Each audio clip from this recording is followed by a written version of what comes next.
people are simply switching those out until they get the next bit of content that they're actually interested in. So I would suggest that you don't up your spend on AdWords unless you're also increasing exponentially your content. But just increasing the content and increasing the meaningful content.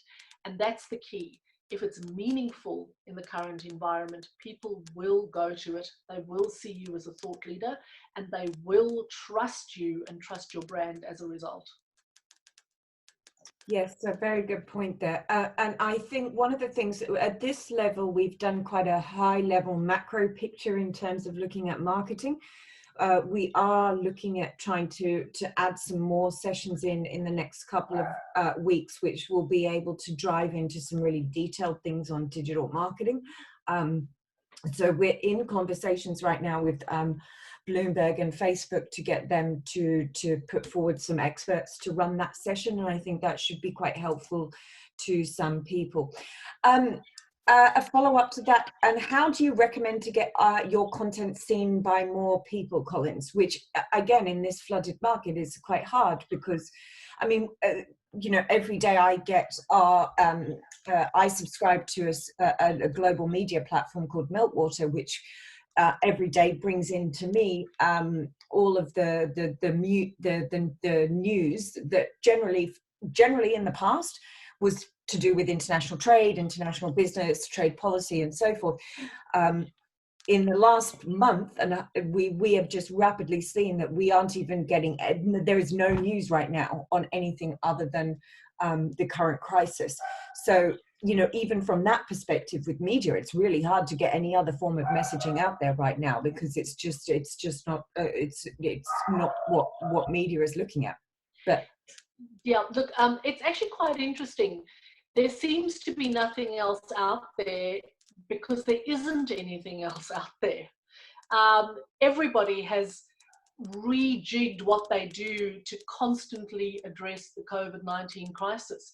Quite frankly, if you're putting out content that is not related to COVID-19, you'll probably find that it is picked up, because people are hungry by now for news, for information that is not related to COVID-19. I know personally, I'm actually going out of my way now to find content that is not related to the virus.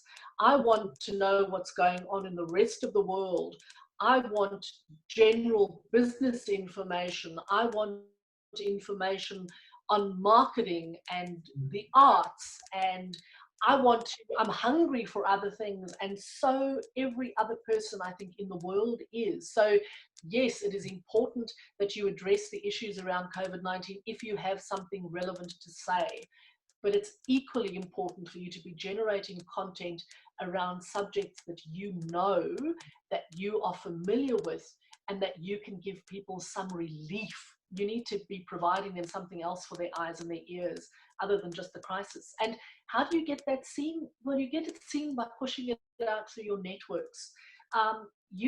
If you are on LinkedIn, make sure that every LinkedIn group that you are a member of has access to your content.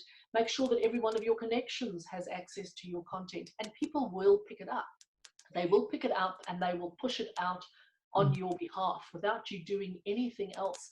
Once people know that you understand what you're talking about, they will follow you and they will push your content out because it will be trusted.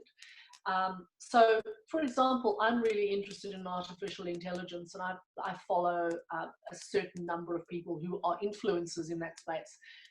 They're not writing about COVID-19. They're still writing about what they understand. They're writing about AI. In some cases, it's how AI is being used to do the research around the virus, sifting through data, etc. And that's relevant, but it's still AI.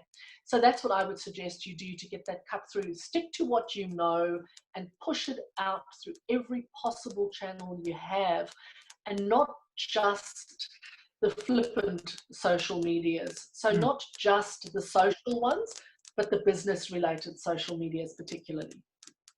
Well, I think you've raised some two really good points here. Firstly, I think your comment too about people now searching other news is actually also quite important in terms of we cannot be glued from a mental health perspective 24/7. it's actually dangerous. I've actually had to advise some people that are, I'm with full disclosure here, in my family, who were getting glued to watching the news 24/7, and it was having very negative effects. I think people need to limit how much they check in on what is happening and do it in the morning and the evening. Otherwise, it consumes your whole day, and that's going to have a negative effect. It has a negative effect on all of us, and from a mental health perspective here. And we've got to be very conscious of maintaining both our mental and physical health right now. And we stressed that last week as well. The second point, I think that's a really interesting point here, is that, you know, there is a time here, is that this is where you start to, people are very willing right now to be supportive of each other. GTPA is very supportive. And we always have been. Our model has always been about collaboration. Our model is to collaborate with as many industry bodies or chambers of commerce or entrepreneurial forums as possible. And so we have never seen ourselves as being we're not a competitor to anyone really, because we operate very much on a building strategic alliance model and collaboration model.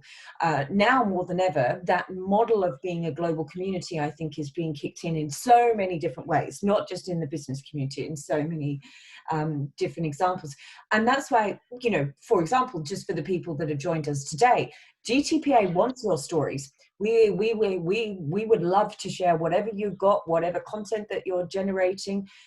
Please send it through to us, because we would be very happy to ensure that everything is acknowledged to you, but we're getting it out to the global community. And so that's just one example. And we're a mechanism that we want to share what everybody's doing. But I'm sure that even just reaching out to your local chamber of commerce or your business association or so on and sharing your stories, people want to hear them, and they want to hear different content. Collins, just another question on here, and actually this talks a little to something that we're developing and we'll be able to get to market very quickly for Helena in Switzerland that has raised this. How to do a market analysis for a new business right now. A subject it's dear to our heart, particularly when you're looking at having a global market. If you're a startup that's looking to expand globally from the get-go, this business is setting up a biosafety lab business and needing to overlook fees for service without asking potential private concurrence where not needed, and the public ones. I think the second part of your question gets a little bit technical, and I think what we will recommend that you do is to reach out to us. We'll put our email addresses up at the end. Reach out and we'll have a separate conversation with you on that. But on the market analysis for a new business, Collins, I guess over to you to talk a little bit about the tool that we've developed that can really help businesses on this. Yeah, look, GTPA has developed a business diagnostic tool which will help you to understand your own business's strengths and weaknesses, and then the market that is most suitable for it. And I guess that really more broadly means that what you need to do is you need to do your homework. This environment is no different from the environment that it was 2 months ago, or indeed from what it will be 2 years from now. Homework is what needs to be done. So you need to understand what it is that you have to offer. What is your product? What is your service? At the moment, you're looking at waiving fees, but in time, you're going to be charging for the service that you have. So you need to understand what is the price point of that service. You need to understand what the competitors are doing around the same service. You need to be looking at the markets that you think will be suitable for your service. And then you need to do some research into those markets, what it is that is already in those markets, what is the price point they can sustain, etc. So without us going into another whole session around market analysis, the reality is you need to do your homework. You need to understand first and foremost your product and its offering.